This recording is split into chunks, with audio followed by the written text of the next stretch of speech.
এমন এক সময় আসবে যখন মাইটি জিম্বাবুয়েও পাত্তা দিবে না। সময় আসবে বলে আরে চলে আসছে। বাংলাদেশ জিম্বাবুয়ের ভাই ভাবছিল কিন্তু পেছন মেরে দিল।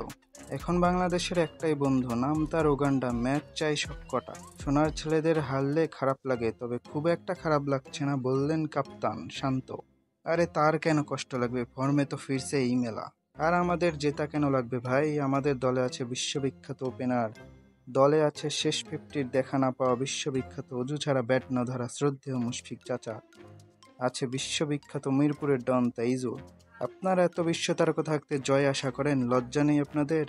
জিম্বাবুয়ের ওপেনাররা 20 ওভারে 94 রান তুলছে, তা দেখে জয় সাদমান বলছে এত রান কেমনে হয়, অবশ্যই চিটিং হয়েছে। মিরাজ 10 উইকেট নিয়ে সবাইরে বাঁচিয়ে দিল, নাকি মাইটি জিম্বাবুয়ের বিপক্ষে টাইগাররা নতুন শিক্ষা সফর শুরু করলো? এদিকে বিসিবিতে জরুরি অবস্থা জারি হয়েছে, কারণ জিম্বাবুয়েকে বাদ দিয়ে এখন উগান্ডার সাথে ম্যাচ চাচ্ছে। বাংলাদেশের বিপদের বন্ধুরূপে আবির্ভূত হয়েছেন জাকের আলী, তবে তিনি ভাবে অপর পাশে টেলেন্ডার ব্যাটারগুলো সব ডন ব্র্যাডম্যান, সচিন টেন্ডুলকার, বিরাট কোহলি, রোহিত শর্মা।